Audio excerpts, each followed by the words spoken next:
नमस्कार दर्शकों। आज फिर एक ऐसा महत्वपूर्ण डिसीजन हुआ है। हमारे मिनिस्टर हरदेव पुरी जो कैबिनेट के मिनिस्टर हैं पेट्रोलियम के, उनके द्वारा कि जो E85 फ्यूल है वो मिलना शुरू हो जाएगा। और जो कीमतें हैं पर लीटर 20 रुपया घटा दी जाएंगी। आज इससे संबंधित और भी कई विचार हैं, कई सवाल हैं। उनके बारे में हमारा जो एक रवैया रहता है कि एक्सपर्ट से जानकारी लें, और हमारे एक्सपर्ट हैं अनिल चिक्कारा साहब, ex deputy commissioner transport Delhi, जिन बहुत सारी डिग्रियां भी ली हुई हैं ऑटोमोबाइल में, और एक्सपर्ट हैं, बहुत सारी एडवाइजरी कमेटी के भी सदस्य हैं और सरकार को एडवाइस करते हैं। आज फिर एक बार हमारे साथ हैं, तो कुछ E85 पे और इसके अलावा कुछ दीगर क्वेश्चन भी हम लेंगे। तो हम आज अपने शो में स्वागत करते हैं चिक्कारा साहब का। चिक्कारा साहब, आपका स्वागत है। नमस्कार सर। बहुत बहुत नमस्कार आपको और आपके प्रिय दर्शकों को, जो हमेशा मैं आपके चैट पे देखता रहता हूँ। बहुत अच्छे सवाल पूछते हैं। मतलब देखा जाए तो हमारा उनके सवाल जो हैं हमारे को मजबूर कर देता है कि हम और गहराई में जाए। और जो सरकार के डिसीजन है वो हो सकता है कुछ फेवरेबल है, कुछ हो सकता है अनफेवरेबल है। तो उसको आपके प्रश्न जो हैं हमें मजबूर करते हैं कि हम उसके बारे में विस्तार पूर्वक पढ़ें, जानकारियां और इकट्ठी करें और फिर अल्टीमेटली लोगों को उसके बारे में अवगत कराएं। बहुत बहुत धन्यवाद। आपका भी बहुत बहुत स्वागत है। और इस बार भी आप हर बार की तरह बड़े विस्तार से सरल शब्दों में हमारे दर्शकों को ये सब बताएंगे। तो शुरुआत करते हैं E85। चिक्कारा साहब, इसके बारे में थोड़ा सा हमारे दर्शकों को बताएं कि ये E85 फ्यूल है क्या। जी। पहली बात तो मैं आपको माध्यम से दर्शकों को बताऊं कि E85 को किसी भी तरह से E20 या E10, जिसके बारे में अभी आप देख रहे हैं कि आपको जो पेट्रोल मिल रहा था और मिल रहा है, उससे किसी भी प्रकार से इसको कंपेयर ना करें। जी। ये बिल्कुल अलग तरह का फ्यूल है। यानी कि इनकी गाड़ियों को जो एडजस्टमेंट है, जो उसका डिजाइन है, वो बिल्कुल अलग है। जी। तो देखने में तो बाहर से वैसी गाड़ी लगेगी, उनका इंजन क्यूबिक कैपेसिटी भी बिल्कुल वही लगेगा, मॉडल भी जी। वही लगेगा, लेकिन जी। इन गाड़ियों को फ्लेक्स फ्यूल गाड़ी कहा जाता है। जी। और दूसरी जो बात है कि जो E85 जो बना हुआ एक तरह का अल्टरनेटिव फ्यूल, ई का इसको हम मतलब अल्टरनेटिव फ्यूल की कैटेगरी में डालते हैं। ई का मतलब एथनॉल। एथनॉल। एथनॉल एथनॉल और E20 एथनॉल में ये भी, एथनॉल और E10 में भी ई ई का मतलब ट्वेंटी एथनॉल है। एथनॉल 10%, E20 का मतलब 20%। तो मतलब वो बेस पेट्रोल है। यानी कि E20 और E10 वो पेट्रोल है और E85 एथनॉल है। हालांकि इसमें पेट्रोल की मात्रा 10 से 15% होती है, लेकिन बेस जो ज्यादा, अगर हम शेयर की बात करें तो ज्यादा इसमें एथनॉल है। और एथनॉल क्या चीज है? ये हमारे रोजमर्रा में आने वाली चीज है। अगर हम इसको अपने घरों में, ये जो सैनिटाइजर देखते हैं ना सर, आप जी। जो, ये जी। जी। एथनॉल, ये जो जो जो सैनिटाइजर देखते हैं हम कई बार, और घरों में सफाई के लिए भी जो जी। ये लाइजॉल टाइप की जो चीजें इस्तेमाल की जाती हैं, ये भी एथनॉल का ही प्रोडक्ट है उसी के। तो ये बेसिकली हमारा जो देखा जाए तो एक कार्बोहाइड्रेट की सीरीज होती है। तो इसका कार्बोहाइड्रेट इसका की मतलब सीरीज में, चिक्कारा साहब हाँ ये है जी, कि जो E10 है या E20 है वो हमारी नॉर्मल गाड़ियों में चल हाँ सकता है। अब इसका हाँ कहा हाँ कि हाँ हाँ, इसके बिल्कुल लिए बिल्कुल, गाड़ी हाँ है फ्लेक्स फ्यूल व्हीकल्स, हाँ, FFVS। तो इसके बारे में जरा थोड़ा सा हमारे यस दर्शकों यस को यस, बताएं बिल्कुल बिल्कुल। कि पहली FFVS। जो फ्लेक्स फ्यूल जो है, ये इसके अंदर बेसिकली दो तरह के ऑप्शन दिए जाते हैं। एक तो कि E85 पे चले, और दूसरा उसमें वेरिएशन है कि भी आपको अगर नॉर्मल पे भी कभी E85 ना मिले तो you can switch to normal. तो ये भी ऑप्शन, जैसे सीएनजी है, पेट्रोल भी होता है और सीएनजी भी होता है। इसी प्रकार से इन गाड़ियों में, एक ही गाड़ी में पेट्रोल भी आ सकता है और दूसरी टंकी में फ्लैश E85 भी आ सकता है। तो इस तरह का प्रोविजन किया जाना है। तो पहली बात तो ये है कि हम इसको भ्रामक ना हो कि ये हमारी गाड़ियों में डलना शुरू हो जाएगा। तो ये नॉर्मल गाड़ियों में नहीं डलेगा। इसके लिए जो फ्लेक्स फ्यूल वाली कन्वर्टेबल गाड़ियां आ रही है, वो ही गाड़ियां आएंगी। और इसमें जो मेन फर्क आ रहा है, वो आ रहा है कि जो एक तो फ्यूल लाइन है और फ्यूल पंप है। तो ये वाली गाड़ियों में मेटल का पार्ट नहीं होगा। जैसे हमारी टंकी होती है पानी की, वो पेट्रोल की टंकी, ये जी। मेटेलिक होती है। लेकिन इसमें क्या होगा कि मेटेलिक ना होके, या मेटेलिक के अंदर एक प्लास्टिक की अलग टैंक रहेगा। और इसी तरीके से इसकी जो फ्यूल लाइन वगैरह भी होंगी, वो मेटेलिक नहीं होंगी। अगर मेटेलिक है तो उनके अंदर अंदर से एक कोटिंग या कुछ इस तरह का एक ऐसा क्यों? लाइनिंग जो होगी, वो ये ऐसा इसलिए भी क्या है क्योंकि ये जो पेट्रोल E85 है, ये इसमें वाटर कंटेंट भी होता है। क्योंकि ये जो है, ये वोलेटाइल जो है ज्यादा होता है। तो वोलेटाइल का मतलब हुआ कि जैसे होता है ना कि भाप बनने की स्थिति। तो भाप बनने की स्थिति में पानी की स्थिति में ये जंग लगने का चांस रहेगा। तो इसको फिर ये क्योंकि मेटल के साथ संपर्क में नहीं आएगा, तो फिर ये गाड़ियां उसी हिसाब से चलेंगी। और ये पेट्रोल के लिए भी अच्छा होगा। मैं आपको बताऊं कि ये हमारी ऑटोमोबाइल इंडस्ट्री को इम्प्रूवमेंट करने का एक अपॉर्चुनिटी मिली।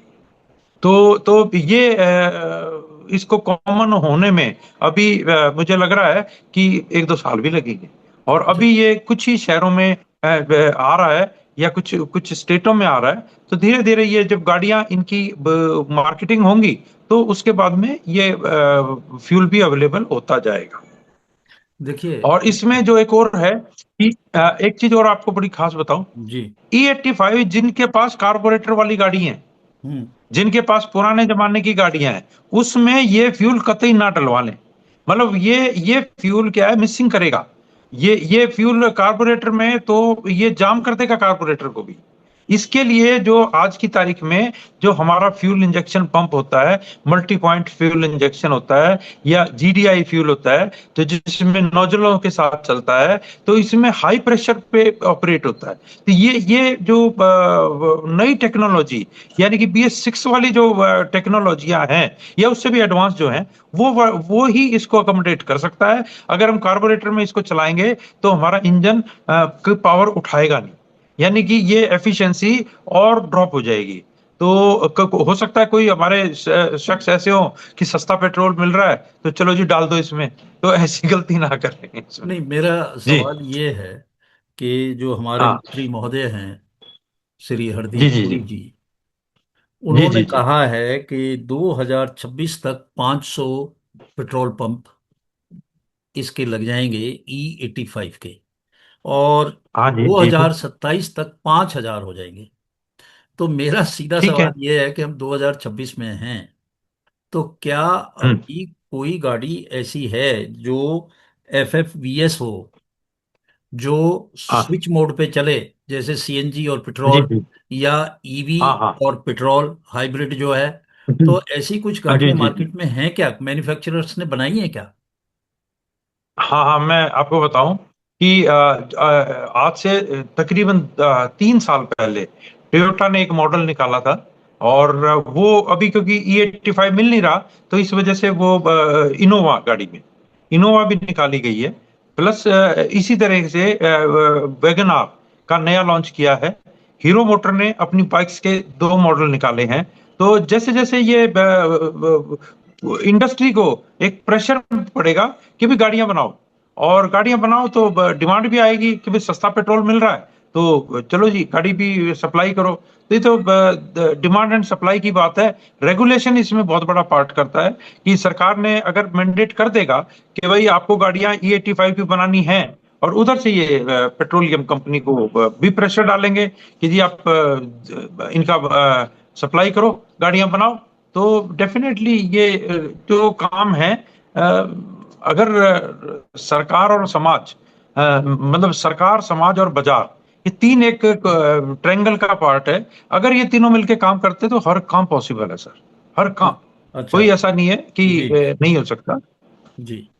और तो कारा साहब, जी सर। मंत्री महोदय ने ये भी कहा, जो हाँ उनकी प्रेस वार्ता थी हाँ हाँ।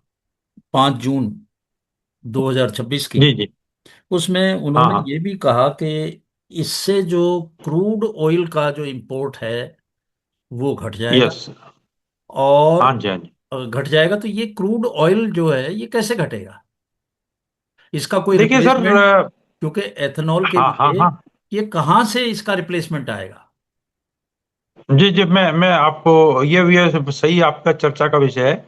मैं आपको एग्जांपल देता हूँ अलग अलग तरीके से। जी आपने देखा है कि हमारी गाड़ियों में इलेक्ट्रिकल व्हीकल आनी शुरू हुई, तो जी इलेक्ट्रिकल व्हीकल की वजह से पेट्रोल की डिमांड कम हुई। ठीक जी है। सीएनजी आया तो सीएनजी की वजह से पेट्रोल की डिमांड कम हुई। अब तो डीजल की गाड़ियों में, आई मीन टू जो हैवी व्हीकल्स में भी सीएनजी लगने लगा। तो इस तरह से हमारा अगर अल्टरनेटिव फ्यूल, क्योंकि अभी जो हमारे को जो पेट्रोल आ रहा है, अगर देश का सबसे बड़ा खर्चा, अगर हम जो सरकार के आंकड़ों की बात करें, तो जी 23 लाख करोड़ जो हमारा इंपोर्ट है वो सिर्फ पेट्रोलियम का है। तो पेट्रोलियम में अगर हम इसको घटा के सपोज 10 लाख करोड़ भी कर दिया, कम कर दिया, तो भी ये देश का एक फॉरेन एक्सचेंज का हमारा एक जो खर्चा होता है वो हम कम कर सकते हैं। जी तो जहां तक बात है कि अगर सरकार ने अपने आप को डिपेंडेंट, फ्यूल डिपेंडेंट मानना है, तो ये एक बड़ा कदम होगा। अच्छा, मैं आपको एक थोड़ा सा और सूचना इसमें जी जी देना बताएं। चाहूंगा कि जो जिसको हम इकोनॉमी के हिसाब से डालें। अभी आपने देखा है कि आप भी बैकग्राउंड गांव के और किसान किससे हैं, और मेरा भी बैकग्राउंड किस फार्मर फैमिली से है, किसान परिवारों से है। तो हमारे में देखा जाए क्या, तो आज की तारीख में जो हम किसान थे, तो किसानों के पास जमीन बहुत कम बची है, और हम इंडिविजुअल फार्मर बन गए हैं, एक एक दो दो किला, मतलब जो जो खेत जो होता है, पांच तो बीघे वो हमारे पास बचा है। तो तो अब उसमें हम सिर्फ हम मजबूर हैं कन्वेंशनल फसल बोने में, कि भाई ठीक है जी, हमने गेहूं बो दिया, तो गेहूं में ही हमारा 8 महीने लग गए। अच्छा, फिर बीच में हमने हल्का फुल्का कोई ज्यादा मेहनत करना, बहुत सारे किसान तो सिर्फ गेहूं ही बोते पूरे साल में, यानी कि उनकी जो फसल है वो एक तरह से वेस्ट जाती है। या वो ज्वार बाजरा कुछ सीजनल है, उसमें वो भी उसका भी यूज जो होता है वो जानवरों के चारे के इस्तेमाल में होता है। तो देखा जाए तो इकोनॉमी हमारी जो एग्रीकल्चर का है वो बहुत ही घाटे का है। अब ये वाला जो सिस्टम अगर हमारा कम बनता है, तो क्या है कि agriculture can become an industry. अच्छा, इंडस्ट्री अब जैसे कॉर्न है, आपको मैं बताऊं कि ये जैसे मक्की, मक्की हमारे गांव में बहुत लॉस मेकिंग बिजनेस होता था, और मक्की का वो लॉस मेकिंग था तो कोई बोता नहीं है। लेकिन जब ये मक्की का इस्तेमाल हम इसको एथेनॉल बनाने के लिए करेंगे, तो हमारे को ज्यादा मक्की चाहिए। और जी हम ये जो छोटे छोटे किसान हैं, ये कॉरपोरेट में अगर काम करते हैं, यानी कि भाई मेरी इतनी प्रोडक्शन होगी और मैं ये मेरा माल बिक जाएगा। तो जैसे जैसे अगर ये जो सपोज मक्की की है, तो मक्की का जो मेरा रेट है वो मैं आने वाले समय में दुगना कर पाऊंगा। और रही बात हमारा गेहूं की, तो गेहूं हम सही मायने में सरप्लस है। हमारे पास गेहूं का खजाना, मतलब जो स्टोरेज है, वो अब वो रखना भी हमारी सरकार के लिए भी मुश्किल बन गई है। गांव में और ये इंडिविजुअल यही किसान कारण अपने घर मुझे में नहीं लगता रख है, सकता। और यही कारण लगता है जी। कि ये सरप्लस इतना गेहूं है, तभी सरकार हाँ जो जी। है 80 करोड़ लोगों को फ्री राशन हाँ, दे रही है।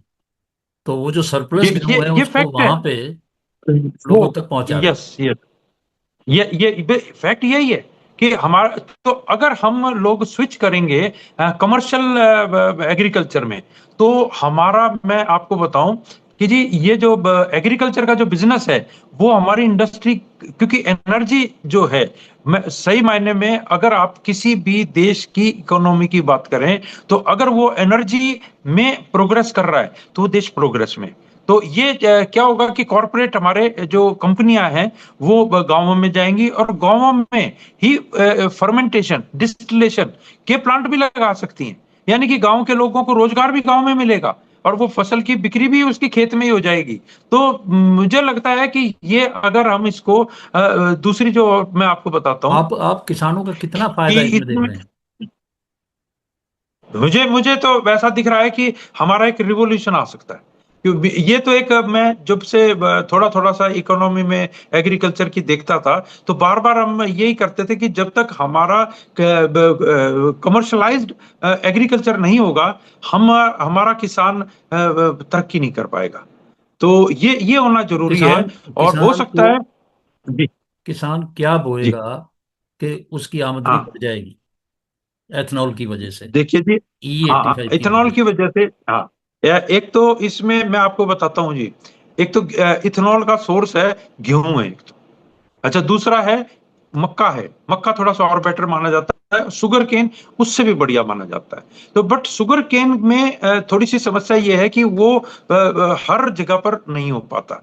तो जहां पर अब जैसे जिस एरिया में अगर कहीं मक्का अच्छा होता है तो वहां मक्का हो जाएगा, जहां पर गेहूं की जरूरत हो रही है तो वहां पे ये हो जाएगा। तो ये और ये थोड़ी बहुत जो हमारी एग्रीकल्चर इंस्टीट्यूशन है ये इसमें मदद करेंगी। और अगर हमारा ये वाला एक्सपेरिमेंट सफल होता है तो मुझे ये लगता है कि ड्रीम जो कभी कभी सोचते थे वो ट्रू हो जाएगा कि हम हमारी इकोनॉमी जब भी बढ़ेगी, जब सबका साथ पूरा गांव गांव डेवलप होंगे तो ही शहर डेवलप होंगे। जी। नहीं चिक्कारा साहब, अब जी सर। गन्ने से भी एथनॉल बनेगा, गेहूं भी हाँ अच्छा जी। सोर्स है।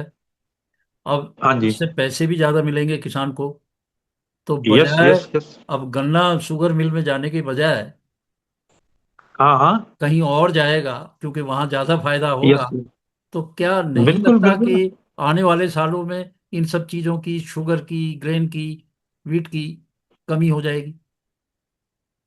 आपको अगर थोड़ा सा बचपन अगर एग्रीकल्चर में याद हो और आज की बात करें, तो मैं जी अपना मतलब पुराना, जब मैं शायद फोर्थ फिफ्थ क्लास में था, तो जी हमारे पास एक खेत में 15 मन गेहूं निकलता था।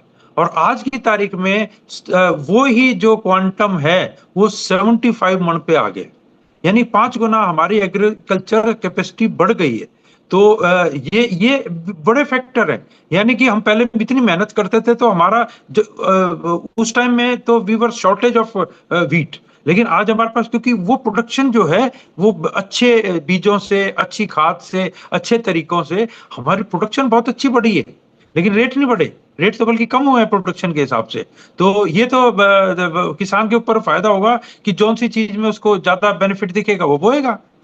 और जो अब और आपको मैं बताता हूं कि ये गेहूं जैसे बात है, तो गेहूं हमारा बहुत सारा तो स्टोरेज में खराब होता रहता था। उसका वेस्ट हो रहता है। ये वेस्टेज किससे बनेगा? हाँ, जो अच्छा, अगर जो अच्छा गन्ना है वो हमारा इस्तेमाल शुगर हो के लिए जाएगा, जो भेजें, वेस्ट गन्ना है वो इसमें उसको यहाँ भेजें, इसमें ऐसा आ जाएगा। जो अनाज वेस्ट है उसको यहाँ भेजें। तो हाँ। ये जो कंपनी एथनॉल बनाएगी, ये इनको यस प्लांट यस। लगाने होंगे देहात में, यस यस। और बिल्कुल बिल्कुल उसमें बिल्कुल। जिसका सड़ा गला अनाज है या हाँ गन्ना है हाँ वो उसको हाँ सप्लाई हाँ। करेंगे, उसके भी पैसे बिल्कुल बनेंगे और उससे बिल्कुल। एथनॉल बनेगी, ये आप कहना चाह रहे हैं? Yes yes. और छोटी छोटी अभी तक तो डिस्टिलरियां हैं। बेसिकली ये वही डिस्टिलरी है जो शराब की फैक्ट्री होती है। पर शराब में बहुत ज्यादा रिफाइनरियों का इस्तेमाल होता है। ये बड़ा नहीं क्रूड है। तो नहीं, ये तो शराब का जो, अगर गांव के क्या लोग। शराब का जो बाई हाँ प्रोडक्ट है या हाँ शुगर का जैसे बाई प्रोडक्ट जो हाँ है हाँ। वो, मोलासिस, हाँ हाँ। हाँ शीरा। हाँ, शीरा जो है उसका भी इस्तेमाल हो सकता है जी। इसके लिए। बिल्कुल, ये शीरे का ही तो प्रोडक्ट है सर। ये हाँ शीरे का ही डिस्टिलाइजेशन है। यानी कि उसी जिसको हम फेंक देते हैं कि वेस्ट है, बदबू आती है, उस वाली हम। जी। और एक जो बात है वो बड़ी, तो हालांकि उसके अंदर कुछ और प्रोसेस भी हैं, तो वो मिला के, बट वो जो वही प्रोडक्ट का फायदा है। जी जी तो ये क्योंकि हमारी जो एग्रीकल्चर एरिया है या इतना फैलाव है और वेस्टेज भी का भी फैलाव है, तो ये इसका फायदा होगा सर। और इसमें सबसे बड़ा फायदा यह है कि गांव के बच्चे अगर छोटे छोटे मिल के भी अगर कोऑपरेटिव बनाए तो वो अपनी मतलब फुल एंड फाइनल नहीं, लेकिन मोलासिस बना के सरकार को दे सकते हैं, जहाँ के आगे फाइनल रिफाइनरी बन जाए। तो ये कुछ ये पूरा थोड़ा पूरा बहुत इथेनॉल नहीं एम्प्लॉयमेंट बना भी सकते। जनरेट कर सकती है। हाँ सर, बहुत। हमें मतलब यही तो बात है कि अगर हम विद इन अपने गांव में बना पाए एम्प्लॉयमेंट, तो यही चमत्कार होगा सर, यही होगा चमत्कार। और इसको हम सिर्फ ये ना माने। अभी अलावा मैं आपको और बताता हूँ कि E85 में हम बताएंगे कि जी इसकी जो डेंसिटी है, मात्रा, एनर्जी डेंसिटी है, वो कम है, ये वाला तो उससे बढ़िया फ्यूल नहीं है। तो सर अगर कुछ छोटी छोटी कॉम्प्रोमाइज है तो हमारे फायदे भी तो देखें हम कितने, इनडायरेक्ट फायदे भी कितने। हम तो सिर्फ ये देख रहे हैं कि 20 रुपए सस्ता है, और सस्ते के साथ में ये हमारा इन हाउस है। और इन हाउस में अगर हम अपनी एम्प्लॉयमेंट और अपनी जीडीपी विदाउट फॉरेन एक्सचेंज अगर बढ़ाते हैं, तो ये ज्यादा बढ़िया परिणाम होगा, रादर देन सिर्फ फॉरेन एक्सचेंज बचाने के। ये 20 रुपीज का क्या कैलकुलेशन है? जो मंत्री महोदय ने बताया देखिए कि सर। 20 रुपया हाँ लीटर जो है, E85 जो है वो हाँ सस्ता हो हाँ जाएगा। यानी कि अगर कहीं पे आज 100 रुपया है तो वो 80 हो जाएगा। हाँ, बिल्कुल बिल्कुल बिल्कुल। तो देखिए जी, क्या होता है कि हम किसी भी प्रोडक्ट को लेते हैं, जैसे हमारा पेट्रोल है, तो पेट्रोल में हम उसकी कैलोरीफिक वैल्यू, यानी कि कितनी हीट पैदा कर सकता है, उसका पैसा देते हैं। तो इसके अंदर 30%, 25 से 30% हमारा कैलोरीफिक वैल्यू कम है।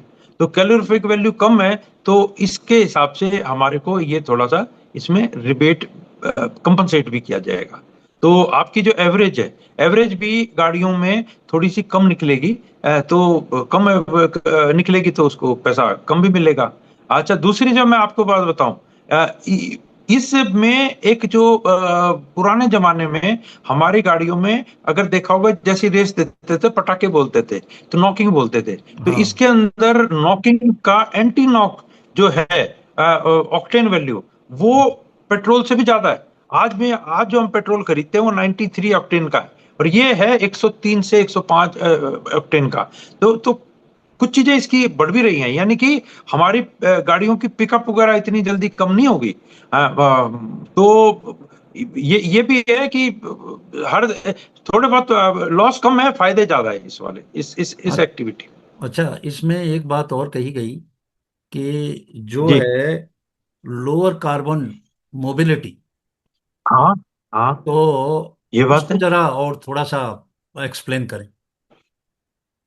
ऐसा होता है सर, क्या होता है कि जो पेट्रोल है ना, पेट्रोल का मतलब है पेट्रो ऑयल, पेट्रो का मतलब है फॉसिल। ये जो हमारे आज से हजारों लाखों साल पहले जो जो हमारा जमीन में जो सिविलाइजेशन थी, वो या हमारी एग्रीकल्चर थी या जंगल थे, वो जमीन में जाकर उनका कोल बना, उनका पेट्रोलियम बना।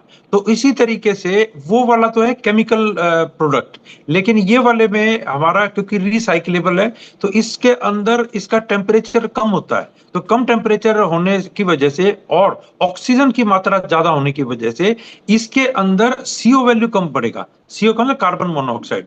कार्बन मोनोऑक्साइड हमारा डेंजरस फ्यूल है, जो हमारे को मतलब एग्जॉस्ट है, तो जो हमारे शरीर को या प्रदूषण में हानिकारक फैक्टर माना जाता है, तो वो कम होगा। और इसी तरीके से अगर इसकी ऑप्टिमाइजेशन डिजाइन करेंगे तो CO2 भी कम इसमें निकलेगा। तो ये थोड़ा सा रिसर्च एंड डेवलपमेंट करने की भी जरूरत है। मैं ये नहीं कह रहा हूं कि हमने इसके अंदर पूरी रिसर्च कर ली है।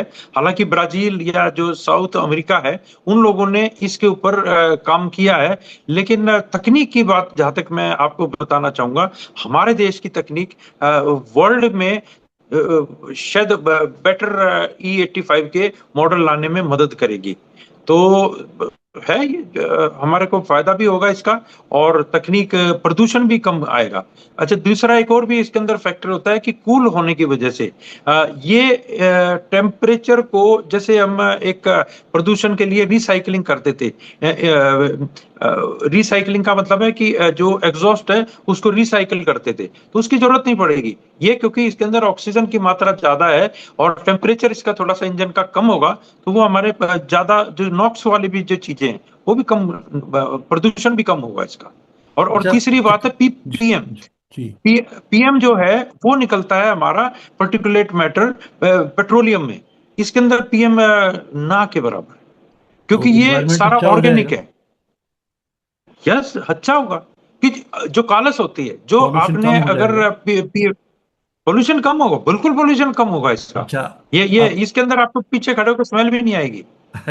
जी अच्छा, एक अब आखिर में पहुंच गए हैं, तो आखिरी सवाल मैं आपसे ये पूछूंगा, जो एक कोई भी व्हीकल ओनर पूछेगा, जो कि इसकी वजह से क्या वियर एंड टीयर व्हीकल की बढ़ जाएगी, उसकी मेंटेनेंस बढ़ जाएगी?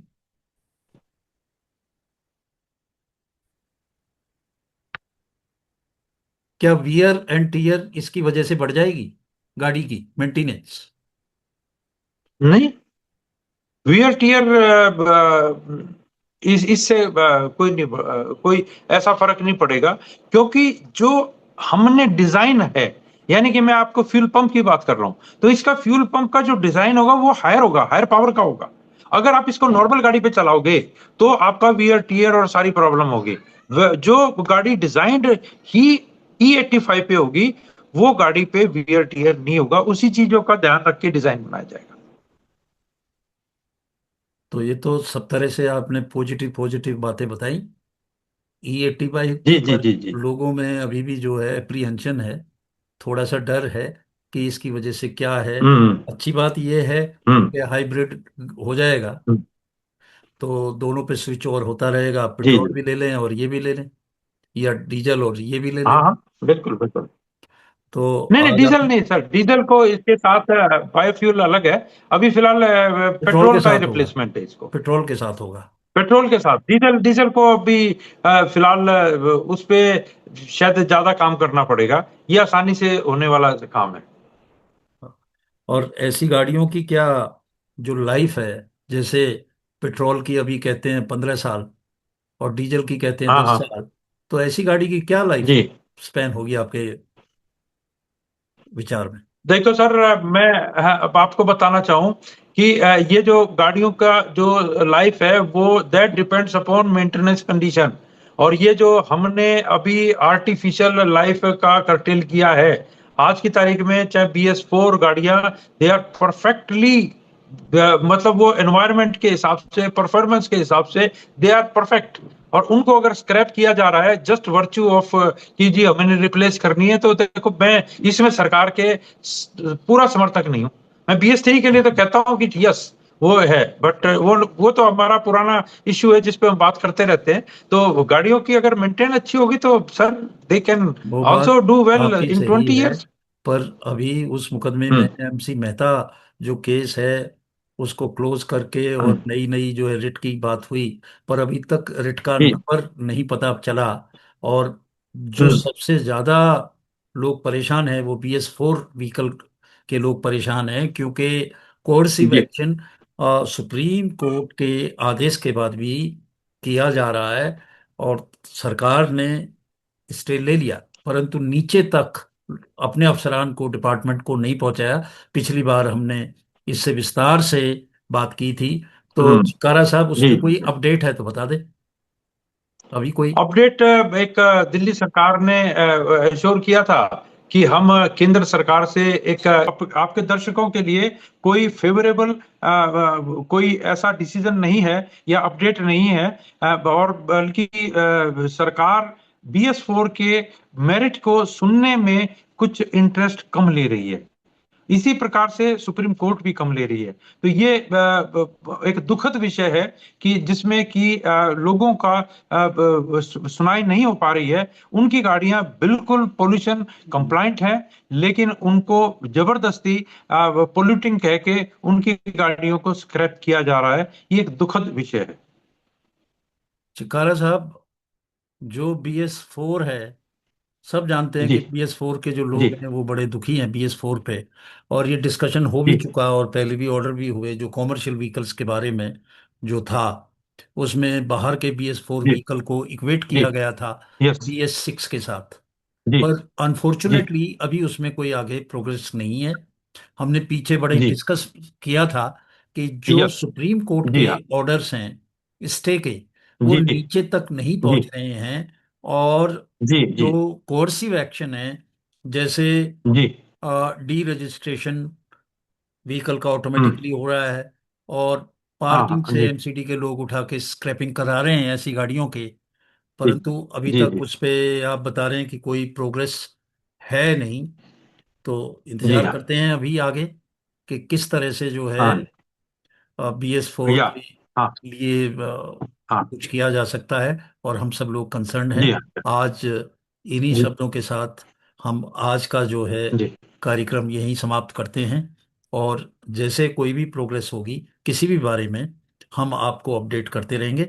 आज हमने जी अब बात की विस्तार से जो E85 फ्यूल है जो अभी लॉन्च किया गया है उसके बारे में। चिकारा साहब ने बड़ी डिटेल में बातें बताई और सारी संशय भी दूर किए। हम आपका बहुत बहुत धन्यवाद करते हैं चिकारा साहब, और उम्मीद करते हैं कि आप आइंदा भी हमारे दर्शकों के क्वेरीज के जवाब देते रहेंगे और आते रहेंगे। ये आप हमारा सौभाग्य है कि आप हमारे चैनल पे आते हैं। तो आपका बहुत बहुत धन्यवाद।